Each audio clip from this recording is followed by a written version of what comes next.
So remember the limits. By the way, this is fresh. I just printed it out this morning. I took it and printed it out really fast. So the limit property for when this is going to be 1. So I'm going to write it right here. Limit as x approaches 0 of sine happy face x over happy face x. The happy face is like a coefficient. That's always going to equal 1. And the same is true for the reciprocal. Limit as x approaches 0 of happy face x over sine of happy face x is also equal to 1. Cool or not cool? All right, so now having said that, so here it is. I'm going to expand this. Here's how I'm going to expand it. Limit as x approaches 0, giant parenthesis, and I'm going to write it like this. I'm going to write a 4 over 1 times x over sine 3x. If you have colored pens or colored pencils, here's a good place for that. I need to put something on the x over sine 3x for that to be a 1. What do I got to insert? A 3. Now, this is magic. I can't just magically put a 3 in there. If I put a 3 in the top, I got to put a 3 in the bottom. I'm going to put it down there on that one. So now this limit, this guy right here that I'm circling is going to approach 1. So I have 4 over 3 times 1. So what's the answer? 4 over 3. And yes, I do realize there's an obvious pattern to this, but try not to be a robot. Make sure that you're understanding why we're doing what we're doing. Are we okay so far? Any questions on this, guys? All right, let's go to question 2. You can probably already figure it out what's going to happen, but let's. Yes, I know that there's an obvious pattern here, but don't be a robot, guys. Here we go. I'm going to write sine 2x over 1 times 1 over sine 7x. I do that, and I'm going to change my colored pencils or pen or whatever it may be. What do I need in the denominator of the sine 2x fraction? A 2 and a, if I put a 2x in the bottom, so I guess I'm going to write another fraction over here. I'm going to put a what on the top? A 2 right there to balance it out. And you see that extra x? I'm going to put that extra x on this one. Is everyone okay with what I just did? Okay. Now the middle fraction, I guess I can write a 1 over here down here. It doesn't matter there. Now the middle fraction, the x over sine 7x, what am I missing? A 7. So I'm going to put a 7. And if I put a 7 there, what I got to put in the other fraction? A 7 in the bottom. Do you guys see what we did? So now look what happens. This right here that I'm circling is just 1. This right here that I'm circling is again just 1. And then this right here, I get 2 over 1 times 7 is 7. So again, I got a 2 7. I know you can see the pattern, and you can probably just, oh, that's 4/3, that's 2 7. But I wouldn't go that fast just yet, guys, until you become a pro. Cool or not cool? Okay, here we go. Look at this one. Limit as x approaches 0. And I'm gonna write it like this. I'm gonna write big parenthesis 1/3 times sine of 2x squared over, and I'm gonna put that x squared down there. So this is called expanding it. It's still the same solution. I put a little dot in there.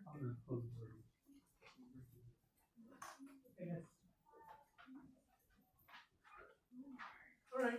What does that fraction need? The sine 2x squared over x squared. What do I need in the bottom? A 2. So I'm going to take my blue pen and I'm going to write a 2 in there. So there it is. So if I put a 2 in the bottom, what do I need in the top? A 2. So I'm going to put a dot times 2. All right, here's what I get. This right here that I'm circling is just 1. And then I'm multiplying by 2/3. So 2/3 times 1. So I'm going to get 2/3. Look, we're flying pretty fast. Okay.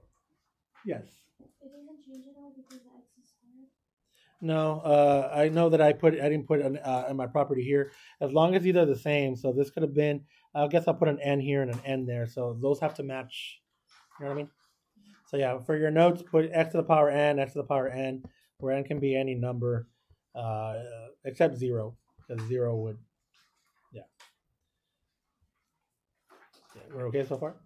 Okay, here we go, guys. So here we go. We got tan. So this is a special limit. Let me go ahead and write it over here on the side. Limit as x approaches 0. Most of the time you'll see it like this. So tan happy face x over happy face x. That is still equal to 1. We proved it in notes 2. And the reciprocal of the limit of the reciprocal of that is still the same thing. Happy face x over tan happy face x. That's also equal to 1.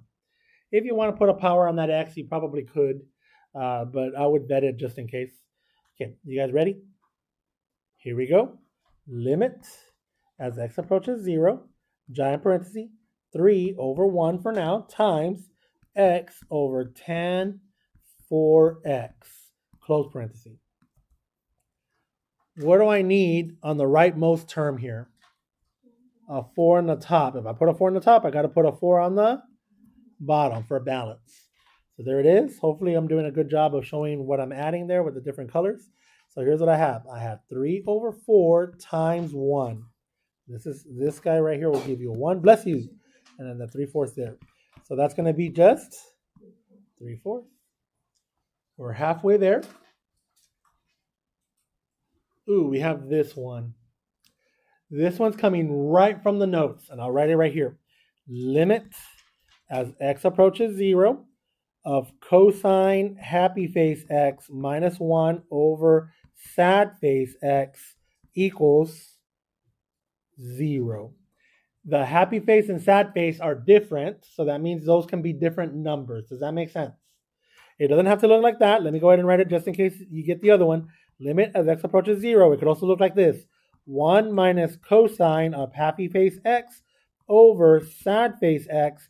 This is again also 0. What's the reciprocal of 0? Does not exist, undefined. So if you get this, limit as x approaches 0 of happy face, or I already wrote sad face x over 1 minus cosine of happy face x, you're going to tell me does not exist, because you can't take the reciprocal of 0. Does that make sense, guys? And of course, the same is true for the other one as well. All right, now that we know that, this one right here looks exactly like one of these, or like that one that I just highlighted. So I'm going to say that the limit is 0. Yay or nay? Yay. Okay. Okay, be careful with this one. Some of you are going to be tempted to write the limit does not exist. Why is this one does not exist? Why is this one does not exist? Because notice the numerator has a square on it. I don't have a square on these. Do you guys see that? So we have to do something. Chop, what are we going to do? All right, whenever you see a single term like this, you see how you have 1 minus cosine x? That's what's making it tough, the denominator. Multiply this by 1 plus cosine 6x over 1 plus cosine 6x. When you do that, here we go. I'm going to write limit as x approaches 0. You're going to have 2x squared parenthesis 1 plus cosine 6x, close, over 1 minus cosine squared of 6x. Catch up to here. Now, everyone in this class has taken pre-cal. I know this to be true because I was your pre-cal teacher. And you see the denominator, 1 minus cosine squared of 6x. And immediately you should be thinking what? Yep, 1 minus cosine squared is sine squared x. Good job. So limit as x approaches 0. And I'm going to have 2x squared parenthesis 1 plus cosine of 6x, close, over. And you got to keep the argument, sine squared of 6x. We're so close. Now we're going to expand it. So here we go. And I'll wait. Limit as x approaches 0, giant parenthesis, because I'm going to expand it. I'm going to expand my argument. And here's how I'm going to expand it. I'm going to write 2 parenthesis 1 plus cosine 6x, close, over 1 times x over sine of 6x times x over sine of 6x.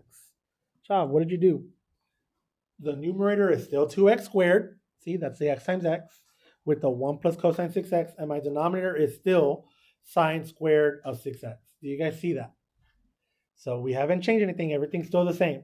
And no yawning, that's a demerit. Okay, here we go. Now you can yawn this. It's okay. What am I missing in the middle term here? The middle term of this product. If I put a 6 in the top, I got to put a 6 in the bottom. So there it is. What is the rightmost term missing? If I put a 6 on the top, I got to put another 6 on the bottom. Now I am good. This that I'm circling is just 1.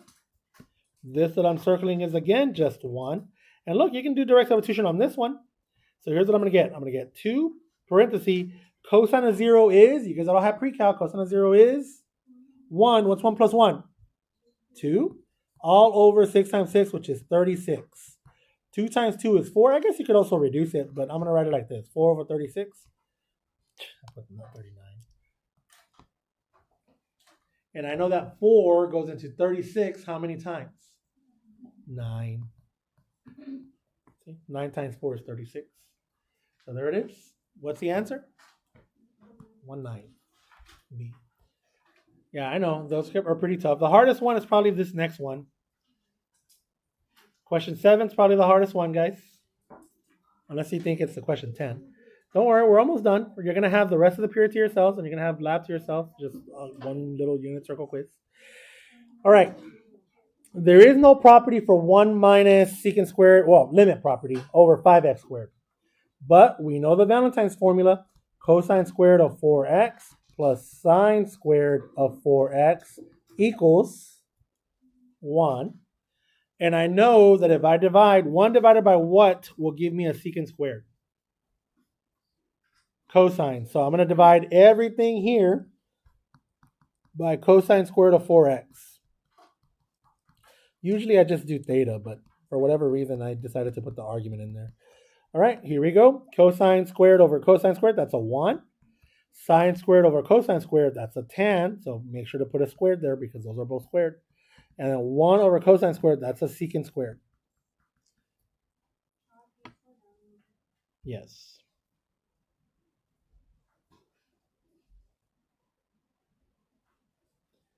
I'm going to move the secant squared to the left. I'm going to move the tan squared to the right. 1 minus secant squared of 4x equals negative tan squared of 4x. And I'm recording this, guys, so you don't have to write any of this down. You can just listen.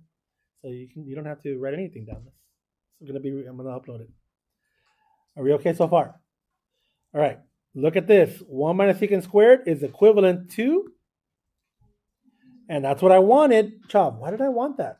Let me show you right now. Limit as x approaches 0 of negative tan squared of 4x over, and does anyone freak out if I were to write 25x squared? Okay. How did I get the 25x squared? Do you see this squared right here? What's 5 times 5? And what's x times x? So would you freak out if I write 25x squared in the denominator? Okay. I just want to have those steps. 5x times 5x. Okay. Are we okay? You don't have to write anything down, guys. I'm recording this, so I'll take this all in. All right. Why is this what I wanted? Well, didn't I tell you a few problems ago that we have these properties for tan? Those are the properties that I'm going to use, guys. These right here. It depends. Sometimes the top one, sometimes the bottom one. Do you guys see that? So here's what I'm going to do. I'm going to come back and I'm going to expand it. So we're going to go slow. Here we go. So I'm going to write it like this. Limit as x approaches 0. And look, I'm going to, giant parenthesis, I'm going to put a negative here in the front. And I guess I'm going to put 1 over 25. Is anyone freaking out? Okay, that 1 over 25 just came from right here, right there. Times, I'm going to write tan of 4x over one of those x's, because it says x squared down there, times tan of 4x over one of those x's. And I'm going to close it, and I think that's the same thing as what I have up there. Yep, it is. See, negative tan squared 4x over 25x squared. Are we in the clear? Okay, I take my colored pencil, and what does the middle term here of this product need? If I put a 4 on the bottom, I got to put a 4 on the top. What does the rightmost tan of 4x over x need? A 4 on the bottom. I'm going to put a 4 on the bottom. I got to put a 4 on the top. There you go. We got it, guys. This that I'm circling right here is just 1. This that I'm circling right here again is just 1 because x is approaching 0. And so I'm going to have negative 16 over 25 times 1 times 1. Do you guys see how we got that negative 16 over 25? That's probably the hardest one, in my opinion.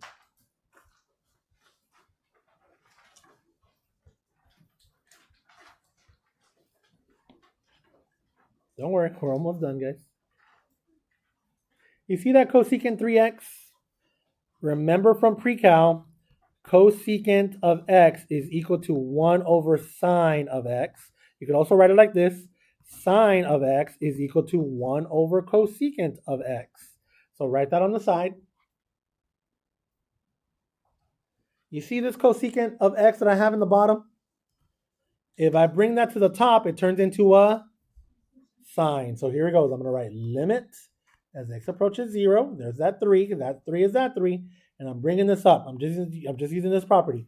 Sine of 3x. And then all I have left in the bottom is 4x. Tell me, hit me. How did you bring that up exactly? Right here. Is cosecant in the bottom? Is sine in the top? Cosecant in the bottom? Bring it up. It turns into a sine. These are called reciprocal functions. They're reciprocals of each other, guys. Are we cool? Yeah, you gotta ask me, guys. You gotta ask me. I can't read minds. Yeah. Your pre-cal teacher probably didn't do a good job with this. I'm gonna have to talk to him. Guys, YouTube, I'm their pre-cal teacher, so I'm not talking to anyone. All right, here we go. I'm gonna write. Yeah, I know my jokes are really lame. Don't give me a thumbs down for that. Here we go. Giant parenthesis. I'm gonna write 3/4 times sine 3x over x. Close it. Don't worry, we'll be done right now, miss. What does the rightmost need? A 3 in the bottom. If I put a 3 in the bottom, I got to put a 3 in the top. So anything that's in blue is brand new. There used to be a band called Brand New. They were a pretty good band. Okay, anyways, here we go. This right here is just 1, and I get 3 times 3 over 4. So 3 times 3 is, so there it is, 9 over 4 times 1, which is just 9/4. That's a little tricky. All right. Yay, look at this one. I like this one because by now you guys are just thinking like, like constantly like, oh, I need to expand. Look at this one right here. Can I do direct substitution? Yes, you don't get a 0 in the denominator. You can do direct substitution. So you're going to go limit. Actually, I'm going to evaluate it immediately. So I'm just going to write sine of pi over 2. Look, child, why aren't you writing limit? Because I'm evaluating it immediately. I'm plugging in the pi over 2. Over 7 times pi over 2. What is sine times pi over 2? 1. 1 over 7 pi over 2. But that 1 over whatever, that just means to take a reciprocal if you recognize it. If you don't, you can do keep, change, flip. So that just means 2 over 7 pi. Is there a 2 over 7 pi in there? Did you guys see the video I made yesterday? It was of this question here. Oh no, Chav, I got this one again. Relax. Hopefully by now we're getting really fast at this. So let's see. Let's see what it says given f of x is 5 cosine x and c is 3 pi over 2. Oh, they're being nice. Determine whether the limit of this exists and give the value of the limit does not exist. Okay, I'll just tell you right now, I haven't seen a question 10 where the limit does not exist. All of them exist. So never highlight B. So now it gives you a 25% chance of getting lucky of circling the right one. All right, here we go. I need f of 3 pi over 2. So 5 cosine of 3 pi over 2. Cosine of 3 pi over 2, you guys all had pre-cal, is what? You're down there. No, this is cosine. 0. Well, I'm gonna have to really talk to that guy. Now I need f of 3 pi over 2 plus h, which is 5 of cosine of 3 pi over 2 plus h. We're going to use a composite argument property. I mean, it's going to, okay, it doesn't matter. We still got to use it.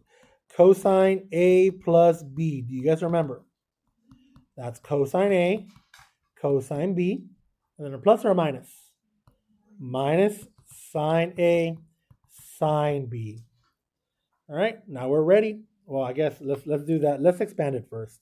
So here we go. I'm gonna write 5 cosine of 3 pi over 2 plus h equals 5 parenthesis cosine 3 pi over 2 cosine h minus sine 3 pi over 2 sine h close parenthesis. I'm not evaluating the limit yet. I'm just expanding to see what this is. So 5 parenthesis cosine of 3 pi over 2 is 0. So 0 times cosine h. Oh, I shouldn't have said it. You guys, I want you guys. What is sine of 3 pi over 2? What? I heard several things. -1. Good job. Sine h. All right, negative times a negative. And then so this goes away because 0 times anything is 0. So you're going to have a positive 5 sine h as all that together. Are we still okay? Okay, good thing there's extra room down here.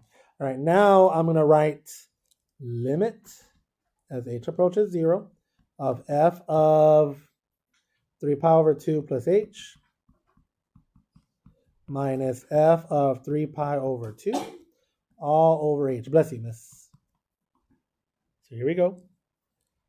Limit as h approaches 0. F of 3 pi over 2 is just this guy right here. 5 sine h minus, and then f of 3 pi over 2 was 0.